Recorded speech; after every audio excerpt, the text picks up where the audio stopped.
The rain drummed steadily against the glass windows of the skyscraper, blurring the city lights of New York below. High above the bustling streets, in the pristine and quiet corner office of a billionaire, Alexander Carter stood motionless. His eyes were fixed on the raindrops, racing down the glass as if they were in a race to the bottom, but his mind was elsewhere. Forbes had just named him the 9th richest man in America. But today, that meant nothing. Wealth, power, success, none of it seemed to matter as much as it used to. Not today. His assistant's voice crackled through the intercom, pulling him out of his thoughts. "Mr. Carter, there's someone here to see you. She doesn't have an appointment, but she says it's urgent." Without turning, Alexander sighed. "I'm not seeing anyone without an appointment. Tell her to schedule something." "I tried, sir," the assistant continued, a slight hesitation in her voice. "But she insists. She says it's about Catherine Miller." The name hit him like a cold wind, freezing him in place. It had been more than 20 years since he'd last heard that name spoken out loud. Catherine. The one person he'd thought he'd successfully buried in the past.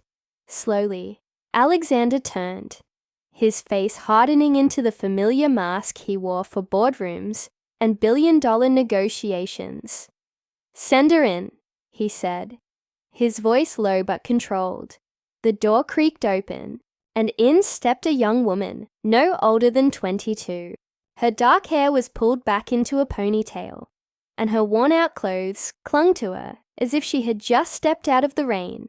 A faded jacket, old sneakers, and jeans that had seen better days told him she wasn't from the world of high finance or luxury. But it wasn't her appearance that caught Alexander's attention. It was her eyes. They were deep brown, almost too intense, and filled with a determination that made him uneasy. She stood there, drenched, not asking for a seat, not intimidated by the grand office or the man in front of her. 5 minutes, Alexander said, coldly, refusing to offer her anything more. "That's all you've got." She straightened her back, holding his gaze. "My name is Emma Miller. Catherine Miller was my mother." The words lingered in the air, sharp and painful, cutting through the layers of control Alexander had built over the years. The past tense didn't go unnoticed. His chest tightened, but he remained still, his face betraying nothing. He asked, though part of him already knew the answer. "She died 3 weeks ago," Emma said, her voice steady, though he could see the emotion she was trying to keep at bay. "Pancreatic cancer." Alexander clenched his fists at his sides. Barely noticeable, but the pressure against his skin kept him grounded. "I'm sorry for your loss," he said, his tone detached. "But I haven't seen your mother in over 20 years. I don't know what you think I can do for you." Emma took a step forward, her eyes never leaving his. "I'm not here for money," she said quickly, sensing the assumption in his voice. There was a flash of something in her eyes. Pride, maybe. "I'm here because my mother made me promise to find you before she died. She told me to give you this." She reached into the worn-out bag slung over her shoulder and pulled out a small leather-bound journal. It looked old, its edges frayed, the kind of thing that had been handled with care over the years. She placed it on his desk gently, as if it were fragile, and stepped back. Alexander stared at the journal, but didn't touch it. "What is this?" he asked, his voice a little softer now, though his eyes remained guarded. "I don't know," Emma admitted. "She never let me read it. She just said it was important that you have it." For the first time since she entered the room, Emma's voice wavered. "She also told me to tell you that she was sorry and that she never stopped loving you." Alexander's heart skipped a beat, though his expression didn't change. He stood there, frozen, as his carefully constructed world threatened to tilt on its axis. This young woman, standing in front of him, holding on to the final words of someone he had tried so hard to forget, was unraveling the control he had fought so hard to maintain. For years, he had built walls around himself, walls made of money, success, and power. But none of that was enough to protect him from this moment. "How do I know you're telling the truth?" he asked, his voice tight, his eyes narrowing. He had to hold on to something, had to stay grounded. Emma reached into her bag again, pulling out a photograph, faded and worn. She handed it to him without a word. Alexander took it, his fingers trembling slightly, as he stared at the image. It was him, much younger, smiling in a way he hadn't in years, with his arm around a woman who looked like a younger version of Emma. They were on a beach, laughing, the setting sun casting a golden glow over them. Catherine. He remembered that day. He remembered it all too well. "I'm staying with a friend right now," Emma said quietly, breaking the silence. "But I work at the diner on 7th Avenue. If you want to talk, I'm there most afternoons." She turned to leave, her shoulders straight despite the weight she clearly carried. But just as she reached the door, she paused. "My mother's last words," Emma said softly, turning back to face him, "were your name." Alexander felt something shift deep inside him, something he couldn't explain or control. He wanted to speak, to ask her to stay, to demand answers, but the words wouldn't come. Emma looked at him one last time, her eyes filled with something between hope and sadness, before she walked out of the room, leaving the door open behind her. For a long time, Alexander stood there, staring at the journal on his desk. The rain outside continued to fall, its rhythm steady and unrelenting, just like the thoughts swirling in his mind. He didn't know what was in that journal, but something told him that whatever it contained, it would change everything. His hand hovered over the journal for a moment before he pulled it back, unable to open it just yet. But he knew one thing for sure: he couldn't ignore it. And as he stood there, the weight of his past pressing down on him like never before, Alexander Carter realized that the life he had so carefully constructed was about to unravel in ways he couldn't have imagined. For days, Alexander couldn't shake the weight of that journal sitting on his desk. It felt like a ticking time bomb, reminding him of a past he'd tried to bury deep. He avoided his office, buried himself in work, but nothing seemed to quiet the thoughts swirling in his mind. He could still see Emma's eyes, so much like Catherine's, filled with a blend of pain and hope, a hope he wasn't sure he could live up to. One late evening, long after the office had emptied out and the city had quieted, he sat down in front of the journal again. He traced his fingers over the worn leather cover, knowing that whatever was inside would force him to confront everything he had left behind. He took a deep breath and opened it. The pages were filled with Catherine's handwriting, words written with care, but showing the passage of time. The first entry was from over 2 decades ago, the year they had parted ways.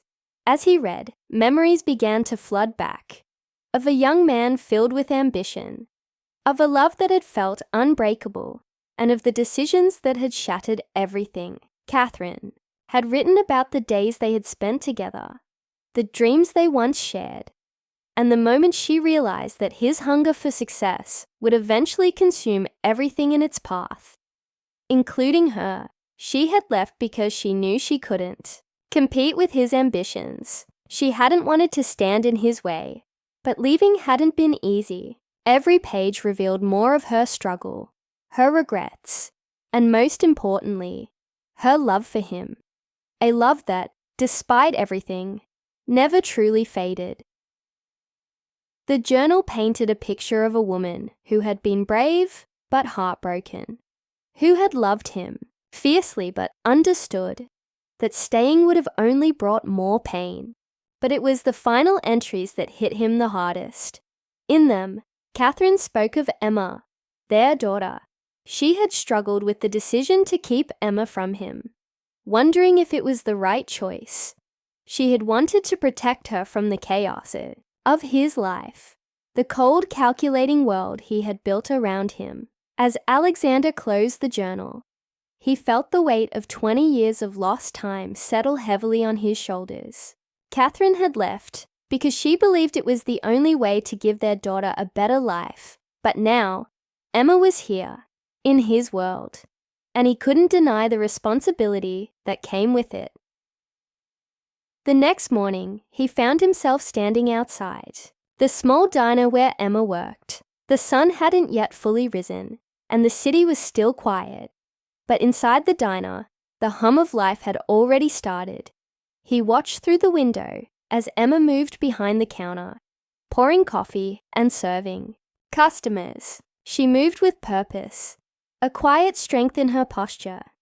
But there was something about her that reminded him of Catherine, that same quiet resilience. He walked in, the bell above the door jingling as he entered. Emma looked up, her eyes widening, slightly in surprise, but she said nothing. Instead, she nodded toward a corner booth, silently inviting him to sit. She finished serving a table and came over, sitting across from him without a word. "I read the journal," Alexander said after a long silence. "I know now why she left." Emma nodded slowly. "She always wondered if she made the right choice," she said softly. "But she never regretted having me. She just thought your life was too big for me." "I didn't know," Alexander said, his voice quiet. "I didn't know about you." "I believe you," Emma said, though there was a hint of doubt in her voice. "But now you do know. So, what happens now?" The question hung in the air between them. Alexander didn't have an answer, not yet. He had built his life around control, around making decisions based on logic and strategy. But this was something he couldn't control. He was standing at the edge of a life he hadn't planned for, a life that scared him more than any business deal ever could. "I don't know," he admitted finally. "I've never done this before." Emma studied him for a long moment, her gaze softening slightly. "Neither have I," she said quietly. In the weeks that followed, they began to meet more regularly, slowly getting to know each other. Their conversations were awkward at first, filled with long silences and unspoken questions. But over time, they began to find common ground. Emma told him about her childhood, about the struggles she and her mother had faced, about the sacrifices Catherine had made to give her a better life. She shared her passion for photography, something she had inherited from her mother, though she had never had the means to pursue it fully. Alexander, in turn, shared stories from his past, stories of his early days building his company, of the mistakes he had made, and the prices he had paid for his success. He talked about Catherine, about the man he had been when they were together, and how different he had become since then. But underneath it all, there was still a tension, an unspoken question that hung between them. Neither of them had directly addressed the possibility that Alexander might be Emma's father, but it was there, in every conversation, in every glance. It was a truth they were both afraid to confront, but one that was growing harder to ignore. One evening, as they walked through a park after one of their meetings, Emma finally broke the silence. "What if I am your daughter?" she asked, her voice barely more than a whisper. Alexander stopped walking, his heart pounding in his chest. He turned to face her, seeing the vulnerability in her eyes, the fear that had been lurking beneath the surface all this time. "I don't know," he said, his voice quiet but steady. "But I want to find out."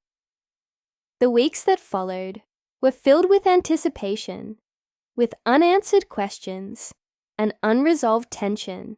The possibility of what the future might hold for them loomed over every conversation, every interaction. Emma was cautious, unsure of what this new relationship would mean for her life, while Alexander struggled with the guilt and regret of 20 years lost. But despite the uncertainty, despite the fear of what the truth might bring, one thing was becoming clear. Neither of them could walk away from this. Whatever the outcome, they were in this together now, bound by the past and the possibility of a future they hadn't anticipated. As they waited for the answers that would either bind them together or tear them apart, the suspense only grew, leaving both of them wondering what the truth would reveal and what it would mean for the rest of their lives. Days passed in a blur, and both Alexander and Emma felt the weight of the unspoken truth hanging between them. They had taken a DNA test, but neither of them could bring themselves to talk about what the results might reveal. Instead, they continued to meet, trying to piece together fragments of a life that could have been, dancing around the possibility of what their future might look like. Alexander couldn't focus at work. His empire, once the center of his universe, felt distant, almost irrelevant compared to the growing connection with Emma. He would sit in his office, staring at the city skyline, wondering what kind of father he could have been, what kind of father he could still be, if she would let him. Emma was conflicted too. Part of her wanted to pull away, to protect herself from the possibility of disappointment, but another part of her longed for this connection. She had been denied all her life. She thought about her mother often, wondering if Catherine had made the right choice to keep Alexander in the dark. Had she been protecting her? Or had she taken away the chance for Emma to know her father? The day the test results came in, Emma sat on the edge of her bed, staring at the unopened envelope. Her hands trembled slightly as she picked it up. She wasn't ready, but she couldn't avoid it any longer.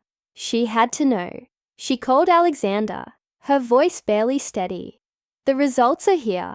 There was silence on the other end for a moment, and then, "I'll come to you."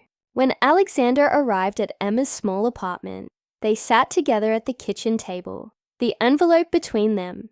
The air was thick with tension, neither of them wanting to be the one to open it, but knowing they had to. Finally, Emma reached for the envelope and slid it open, her hands shaking. She read the results silently, her eyes scanning the page. Her breath caught in her throat, and she handed the paper to Alexander without saying a word.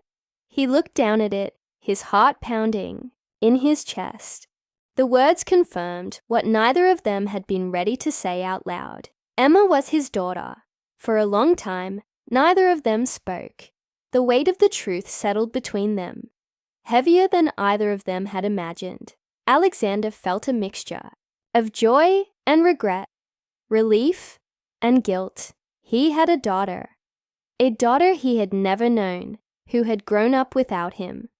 "I should have been there," he said quietly, his voice filled with emotion. "I should have known. I could have helped. I could have helped her." Emma looked at him, her eyes filled with the same emotions. "It's not your fault," she said softly. "Mom made her choice. She did what she thought was best. But it wasn't fair to you," Alexander said, his voice breaking slightly. "You deserved to know. You deserved a father." Emma's eyes filled with tears, and she looked down at her hands. "I've spent my whole life wondering why I wasn't enough," she admitted quietly. "Wondering why she never told you about me. I always thought it was because you didn't want me." Alexander's heart broke at her words. "That's not true," he said, reaching out to take her hand. If I had known, I would have been there. I want you to know that." For the first time since they had met, Emma let herself cry. She let go of the years of uncertainty, the questions that had haunted her, the pain of growing up without a father.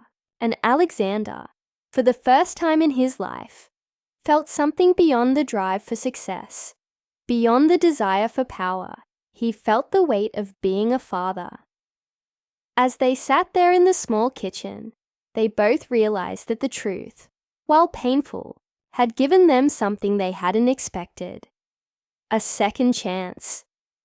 A chance to build something new, something real. The weeks that followed were a time of healing for both of them. Alexander began to pull back from his work, spending more time with Emma, learning about her life, her dreams, and her struggles.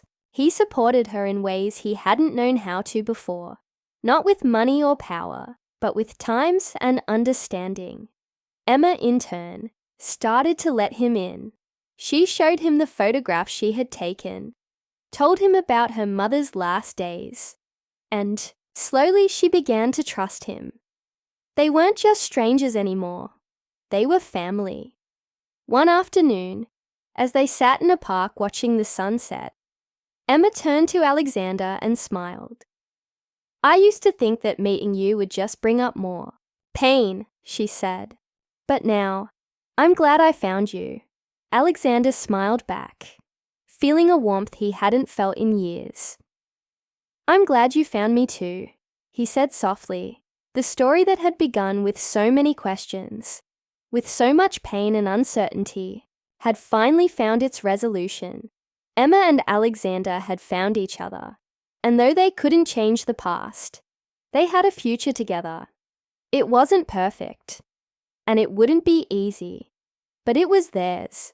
As they walked through the park, side by side, they both knew that the journey ahead would be different from anything they had imagined, but they were ready for it, together, and for the first time in years, Alexander felt like he had truly found something worth holding on to.